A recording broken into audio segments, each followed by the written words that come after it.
Se eu pedir para você fechar os olhos agora e imaginar dentro da Alemanha nazista, muito provavelmente a sua mente vai produzir aquilo que está no imaginário popular. Suásticas para todo lado, junto com aquela bandeira vermelha, desfiles militares, Hitler fazendo vários discursos com aqueles gestos totalmente exagerados e principalmente a questão do racismo.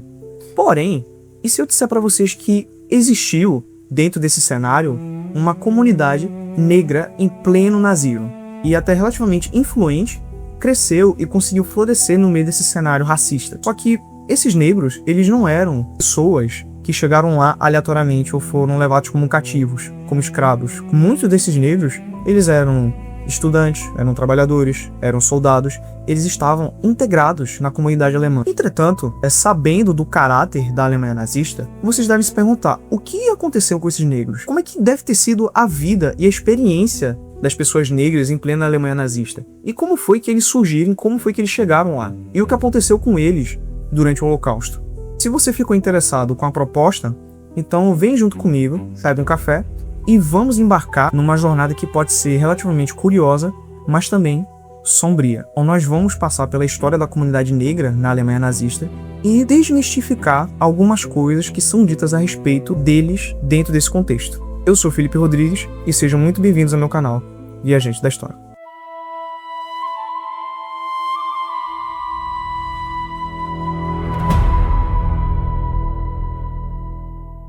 Antes de falar da população negra em plena Alemanha nazista propriamente dita, a gente tem que entender como que de repente surgiu uma comunidade negra na Alemanha. E já adianto logo, essa migração não foi nem um pouco recente. Essa diáspora de negros para a Alemanha foi dividida em 3 etapas. A primeira foi a diáspora colonial e imperial da Alemanha na África. Quando teve a Conferência de Berlim e a partilha da África entre a Europa, a Alemanha pegou várias regiões que hoje compreendem países como a Namíbia, Camarões, Togo. A Alemanha passou a ter contato com essas populações, mesmo que no contexto de colonização. Muitos desses cidadãos das colônias migraram para a Alemanha, tanto que muitos voltaram para sua terra natal, mas muitos ficaram por lá e constituíram famílias com a Alemanha. Além da migração voluntária, também teve a questão forçada. Muitos desses africanos foram levados à força nos chamados zoológicos humanos. Muitos desses nativos, eles eram expostos como um gabinete de curiosidade. Quando teve o fim de muitas dessas companhias de zoológicos humanos, vocês acham que eles foram mandados de volta para a África? Não.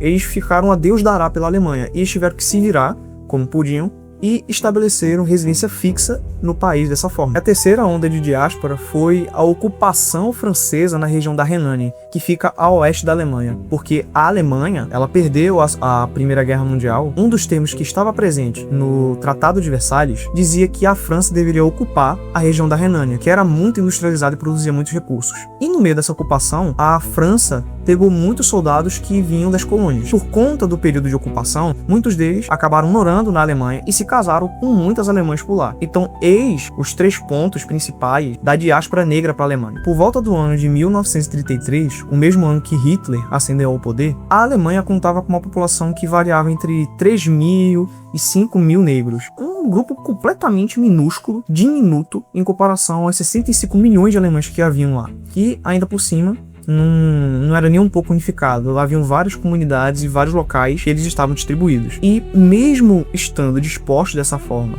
numa quantidade pequena, isso foi suficiente para poder irritar os nazistas e muitas pessoas radicalizadas na sociedade alemã da época. Antes da ascensão do nazismo, a República de Weimar, por volta dos anos 1920, trouxe uma explosão cultural dentro da cidade de Berlim. Muitas pessoas negras que viviam em Berlim trouxeram elementos da cultura afro-americana para a Alemanha, como por exemplo a música do jazz. Só que, embora os alemães gostassem da influência do jazz, os negros, eles não eram empregados de maneira formal. Muitos negros, eles não conseguiam participar de empregos formalizados, como participar de teatros, do cinema mudo. Então, eles já sofriam uma perseguição e uma exclusão social dentro da própria República de Weimar.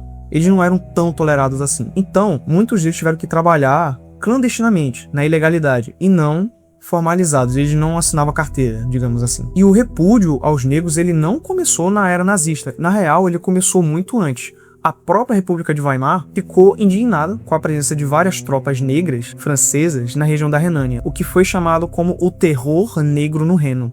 Tanto que vários pôsteres e cartazes foram produzidos satirizando os franceses e os negros, com um design bem racista, ainda por cima. Então, vocês já conseguem notar que o cenário já não era muito propício para uma convivência pacífica entre os alemães e os negros. E piorou ainda mais com a ascensão de Hitler. Ele carregava todo o racismo que foi desenvolvido pelos alemães e amplificou ele. Tanto que, no livro dele, o Mein Kampf, no capítulo 9, ele chega a dizer que a presença de negros, por incrível que pareça, ele diz isso mesmo, na região da Renânia, era um plano judaico, entre muitas aspas, para poder bastardizar a raça ariana. Os casamentos entre negros e alemães geraram alguns mestiços, alguns pardos, que ficaram conhecidos como bastardos da Renânia. Por volta do ano 1933, que a perseguição contra os negros começou ativamente. A perseguição nazista ela focava muito nos judeus, mas ela englobava outros povos, até mesmo povos brancos como eslavos, sérvios, os tchecos, enfim. Mas isso chegou até os negros. E dá pra dizer e resumir muito a ópera em 3 etapas também. Eles foram expulsos dos espaços públicos, que basicamente se fundamentava no parágrafo ariano, que impedia que pessoas não arianas, não alemães, exercessem suas funções. Por não serem arianas, elas foram excluídas do serviço. E isso afetou muitos artistas negros, que foram banidos já até mesmo de sindicatos. O passaporte e também a cidadania foi negada, simplesmente foi negada.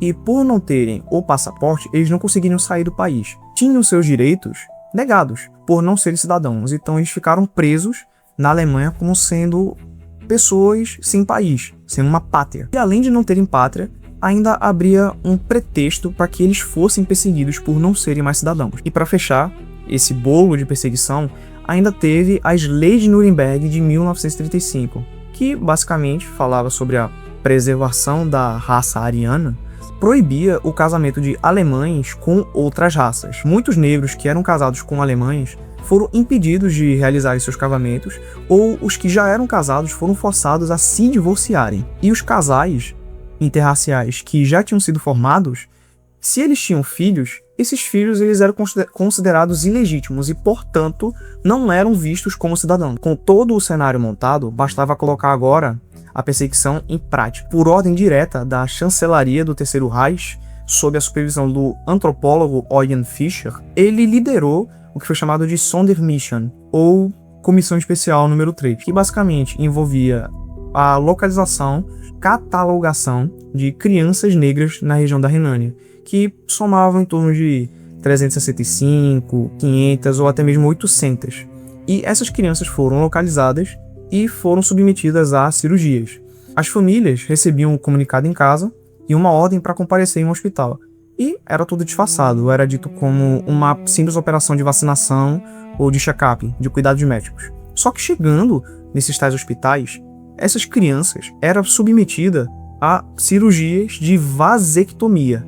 Ou seja, fizeram cirurgias de laqueadura e vasectomia em meninos e meninas. Em outras palavras, castração. Para quando eles crescessem e entrassem na fase adulta e na idade reprodutiva, eles não pudessem ter filhos, nem entre eles e nem entre as alemãs. E ao deixarem o hospital e sacando o que tinha acontecido, as famílias elas recebiam um aviso muito sutil. Dizia que basicamente, se qualquer denúncia a respeito fosse feita, eles seriam punidos ou com trabalho forçado em algum campo de concentração ou seriam mortos. Nesse momento agora, eu vou estar pisando em ovos porque eu vou lidar com uma parcela da internet que é um pouco problemática. Estou falando a respeito da perseguição que os negros sofreram na mão dos nazistas, mas por incrível que pareça, caso você não esteja muito inteirado sobre esse tema, existem pessoas que negam que Hitler era racista. Existem pessoas que até mesmo negam que o Holocausto tenha acontecido, por admiração ao Hitler. E uma dessas coisas que é muito dita como propaganda pró-Hitler é o episódio que envolve o atleta negro Jesse Owens na Olimpíada de Berlim. É muito divulgado por esses neonazistas que o Jesse Owens competiu na corrida e o desempenho dele foi tão grande, foi tão acima da média, que chamou a atenção até do próprio Hitler, e dizem as más línguas que Hitler teria apertado a mão do Jesse Owens. E o próprio Owens teria dito mais tarde que ele foi mais bem tratado na Alemanha, que era um regime racista, do que no seu próprio país, que era a América. Que, sim, a América perseguiu e segregou muitos negros. Mas tem um monte de erros nessa afirmação. Quem tenta usar esse evento com a bravata de Hitler não era racista, esquece de um detalhe bem específico. Era uma Olimpíada. era um evento mundial. Então, a Alemanha usou todo o seu aparato estadual para poder fazer uma propaganda. Passar uma imagem de utopia, passar uma imagem de bom moço, e também para passar essa imagem mais civilizada, ocorreu uma certa colaboração entre os atletas alemães e os atletas estrangeiros. Então, foi tudo questão de propaganda. A própria imprensa, ela foi controlada pelo Goebbels para poder passar um ar mais moderado. E o que muitos desses gurus de internet não vão falar para vocês é que houve um boicote da parte do Hitler e uma reação bem irritada nos bastidores. Lembremos, Hitler, ele era um político, e como político ele tinha que passar uma certa postura na frente das câmeras e na frente do povo, porque no privado era uma coisa completamente diferente. Não sejamos inocentes. Acontece que o próprio Hitler promoveu um boicote da seguinte forma: o Comitê Olímpico Internacional, ele exigiu que Hitler cumprimentasse todos os atletas no pódio, mas Hitler queria cumprimentar apenas os alemães. Então foi dada a escolha a ele: ou ele cumprimentava todos os atletas, ou não cumprimentava nenhum. Ele preferiu se retirar da tribuna de jurados do que ser fotografado apertando a mão de um negro. Se de fato ocorreu esse episódio entre o Jesse Owens e o Hitler, dele ser cumprimentado, cadê a foto? Não temos registro de nenhuma foto entre Jesse Owens e Hitler. Ademais, nos bastidores, nas memórias de um diário, o diário do arquiteto nazista que projetou aquelas construções, que é o Albert Speer, ele registra que Hitler ficou muito irritado com o desempenho do Jesse Owens. Segundo as palavras do próprio Speer, ele diz que Hitler desabafou, dizendo que era injusto que pessoas que tinham vindo da selva tivessem um condicionamento físico melhor do que os atletas alemães. E por isso não deveriam compartilhar presença nas competições. Detalhe, essa fonte vem de um nazista que estava envolvido no governo. Então, a menos que isso seja uma falsificação, acredito nele. E ainda por cima, esse argumento de que o Jesse Owens foi tratado bem, logo o Hitler não era racista, é uma falsa equivalência. Por quê? Lembremos, era uma Olimpíada e o Jesse Owens era um atleta famoso. Sabe, a exceção é a regra do burro. Hitler apenas tratou bem Owens na frente das câmeras por questão diplomática, bravata, para poder evitar boicotes mundiais. Sabe, é cair na propaganda política. Sabe, Hitler não era bonzinho, ele não era idiota. Apesar de ser um cara muito odioso, ele sabia o que ele estava fazendo. Fora que o Jesse Owens, ele era americano. Ele ficou apenas 2 semanas em Berlim. Ele não ficou envolvido no cotidiano e no dia a dia da população negra que de fato vivia na Alemanha. E vale ressaltar mais 2 coisas. Primeiro, os nazistas se inspiraram nas leis de segregação dos Estados Unidos. Tanto que os nazistas, incluindo o próprio Hitler, chegou a elogiar o que os americanos fizeram contra os indígenas e o que estavam fazendo contra os negros, no caso separando brancos e negros dentro da sua sociedade, elogiando inclusive a própria KKK, a Ku Klux Klan. Se a história de fato é escrita pelos vencedores e os Estados Unidos venceram a Segunda Guerra, por que eles deixariam essa questão dos nazistas terem copiado um exemplo muito sujo dentro da história dos Estados Unidos? Fora que tem uma outra coisa que esses neonazistas não citam. O próprio Jesse Owens criticou o racismo dos nazistas.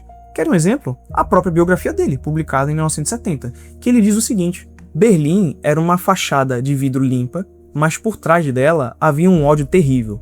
Eu sabia que, para homens como ele, no caso Hitler, eu e qualquer pessoa da minha cor éramos considerados sub-humanos. Então, se Jesse Owens foi de fato tratado bem por Hitler, teve um aperto de mão e isso por si só diz que Hitler não era racista, como que se explica essa fala dele?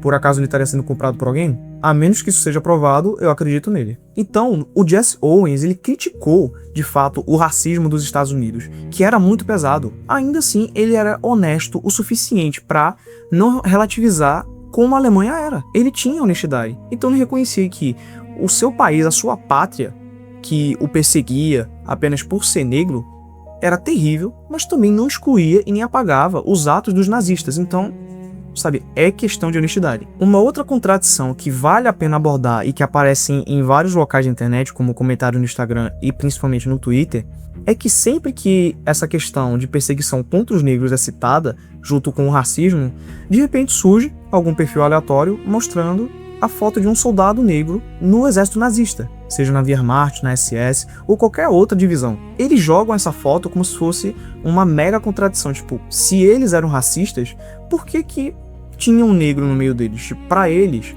ou é 8 ou é 80, pra eles não faz sentido. Só que a resposta, ela é muito simples. Essas legiões estrangeiras que são sempre citadas, né, sempre são citadas no contexto de guerra. Elas não aparecem antes de 1939. Elas só aparecem em 1940, 1941, por aí. Acontece que a Alemanha estava perdendo várias batalhas, e com isso o contingente de soldados foi diminuindo. Parando para pensar, os nazistas tiveram que afrouxar as leis de segregação e o racismo deles para poder tentar ganhar uma vantagem na guerra. O fato de você ter um negro ou outro no regime nazista que serviu no exército não passa de um caso isolado, de uma exceção. Lembrando, os negros eles eram super reduzidos na Alemanha nazista. Nunca existiu nenhum destacamento só de pessoas negras na SS. A SS era exclusivamente reservada para brancos, para alemães. Com relação à Wehrmacht e outras divisões, aí eram outras questões. Aí sim, de fato, chegou a ter sim casos de pessoas negras, mas não passou de um caso isolado. E mesmo que essas divisões estrangeiras fossem formadas por árabes, por indianos, por negros, o contingente era minúsculo. Por exemplo, na Legião Árabe, nós tivemos entre 4.000 a 8.000 soldados. A criação dessas legiões e da participação de outras etnias no corpo do exército nazista se deu pelo que eu disse antes, para poder aumentar o contingente, bucha de canhão. E também porque os nazistas eles não eram idiotas. Eles sabiam que o Reino Unido, a França, os outros países europeus, eles oprimiam muitas populações locais, especialmente o Reino Unido, como os Zulus na África do Sul, por exemplo. Quando os alemães chegaram no norte da África, combatendo os seus inimigos que oprimiam os nativos, eles passaram a enxergar os nazistas pelo seguinte raciocínio: o inimigo do meu inimigo é o meu amigo. Então, essa participação se deu por conveniência de aliança, gente. Não foi uma questão de inclusão, não foi uma questão de serem os salvadores anticoloniais, não. Foi apenas estratégia. Tanto que esses destacamentos, apesar de terem outras etnias, tem um fato curioso. Todos eles eram comandados por alemães. Até mesmo os destacamentos que eram compostos por ucranianos, russos. Nunca teve nenhum general ucraniano ou russo liderando um destacamento nazista. Eram sempre alemães. Havia um grupo do exército que era a Afrika Korps, que aqui a gente tem que fazer uma diferenciação. Citam a Afrika Korps como sendo um corpo composto só por pessoas negras, sendo que não. A Afrika Korps era a divisão responsável pelas operações focadas no norte da África, compostas em sua maioria por alemães. Isso não quer dizer que era composta por africanos. Sim, tinha um africano ou outro por lá, mas, como eu disse, no mesmo caso da Wehrmacht, isso não passa de exceção. Outra coisa que prova de fato o racismo e a repúdia dos nazistas pelas pessoas negras foi simplesmente na Batalha da França. Quando a França caiu, em 1940, e a bandeira nazista foi hasteada na Torre Eiffel em Paris, muitos prisioneiros foram capturados. E dentre os soldados que lutaram na Batalha da França, haviam muitos negros, dentre eles vários senegaleses e o pessoal do Camarões. E em vez de pegarem essas pessoas e prenderem elas, mandarem para algum campo de concentração, os nazistas pegaram e fuzilaram elas. Alguns historiadores estimam que cerca de 1.500 a 3.000 desses soldados negros tenham sido mortos simplesmente por serem negros. Não houve justificativa real para poder fuzilar eles. E detalhe, eles foram fuzilados enquanto estavam rendidos. Para além desses massacres, nós tivemos vários, como o massacre de Clerval, Erroville, Bois-de-Charcelay, onde os soldados negros eram separados dos oficiais brancos e executados a céu aberto. E a justificativa nos relatórios dos nazistas, a atuação de tropas coloniais em solo europeu era visto como crime de guerra. E um fato curioso é que um dos negros que foi castrado na Renânia, que é o Hans Hauck, ele lutou do lado dos nazistas na Wehrmacht, só que quando acabou a guerra, ele escreveu sobre a sua experiência e criticou muito o racismo que ele sofreu e muitas outras coisas. Então, temos um relato contemporâneo de um negro que esteve do lado dos nazistas e que repudiou o que eles faziam. Com relação à presença dos negros no Holocausto, o número deles foi bem reduzido. Isso não quer dizer que os nazistas não queriam matar negros. A questão é que eles não tinham tanto acesso a essas populações. Caso eles tivessem ganho a guerra e tivessem se expandido para a África, com certeza teria sido muito pior do que foi na Europa. Não há um número exato. Muitos historiadores colocam pelo menos 2.000 pessoas a 3.000 que tenham sido mortas pelos nazistas apenas pela cor da pele, por serem negras. Mas se engana quem pensa que essa questão do assassinato de negros surgiu só na Alemanha nazista. Porque quando a Alemanha, o Império Alemão, se expandiu para a África, eles fizeram campos de concentração lá mesmo. A perseguição e a matança de povos negros por parte dos alemães não é exclusiva do nazismo. Isso aconteceu muito antes, como por exemplo o genocídio, dos povos Herero e Nama na Namíbia entre 1904 e 1908. E foi nesses campos de concentração que tiveram vários estudos de frenologia, que no caso seria a medição do crânio, inclusive com várias fotos sendo usadas em propaganda nazista. Ou seja, o alvo da eugenia alemã primeiramente não foi os judeus, foram as pessoas negras, embora tivesse sido mais latente com os judeus posteriormente. Vale ressaltar também que uma das pessoas que encabeçou essas operações de campo de concentração na Namíbia foi o Eugen Fischer, o mesmo cara que 30 anos depois participaria da castração de crianças na Renânia. Tendo tudo isso em mente, fica muito claro que os nazistas não criaram nada, eles apenas pegaram o que já existia no cenário da sociedade alemã da época e também na Europa como um todo. Dentre os negros que foram mortos em campos de extermínio e de concentração, nós temos alguns nomes que são conhecidos, como por exemplo, Mahjoub bin Adam Mohammed, ou Bayoumi Mohammed Hussein, nascido na Tanzânia. Atuou como leitor e ator em Berlim, preso pela Gestapo por manter relacionamento com uma mulher alemã. Foi enviado a Sachsenhausen e assassinado em 1944. Hilarius Gilges, ator e militante comunista, sequestrado e brutalmente executado pela SS e SA em Düsseldorf, em junho de 1933. Anton de Kom, escritor e ativista do Suriname, integrante da resistência holandesa, morto em um subcampo de Neuengamme, em 1945. Valdemar Notz, atuou na resistência, escondendo refugiados judeus nos Países Baixos, morto no bombardeio do navio Cap Arcona, em maio de 1945. Ferdinand Allen, nascido em Berlim e paciente epiléptico, foi vítima do programa de eutanásia por gaseamento nazista, a Operação T4, assassinado numa câmara de gás no centro de Hadamar, Berbung, em 1941. E a lista segue. Várias pessoas que tiveram sua vida interrompida apenas por serem diferentes. Quando acabou a guerra e a Alemanha nazista caiu, nós tivemos o julgamento de Nuremberg, que nada mais foram que uma sequência de julgamentos que visava punir o alto escalão nazista pelos seus crimes de guerra. Porém, apenas os crimes contra os judeus e também outras minorias, como eslavos também, foram punidos, além de outras atrocidades. Porém, os julgamentos de Nuremberg não cobriram as atrocidades feitas contra os negros na Alemanha. Tanto que a Alemanha Ocidental chegou a justificar o evento da castração dos negros, dizendo que foi apenas uma medida legal de higiene e saúde pública. Muitos dos sobreviventes, como Theodor Wonja-Michael e o próprio Hans Hauck, que eu citei no vídeo, eles estavam vivendo em uma sociedade que se reconstruía, mas preferia ignorar e esquecer o sofrimento deles por serem parte de um grupo que era pouco expressivo na Alemanha. E se não fosse pelo estudo muito detalhado de diversos historiadores de respeito, o que aconteceu com os negros nesse período tão sombrio da história da humanidade teria sido esquecido. Mas não, mesmo sendo um episódio bem específico e até disperso dentro da historiografia da Segunda Guerra Mundial, ele é bem detalhado por diversos historiadores, alemães inclusive. Entender como os nazistas enxergavam os negros e entender o que aconteceu com a comunidade negra na Alemanha é fundamental para entender que os nazistas não perseguiam só judeus e, ainda por cima, entender o quão asqueroso é você ser julgado por você ter um cabelo, um traço facial diferente, uma cor de pele diferente, apenas por existir.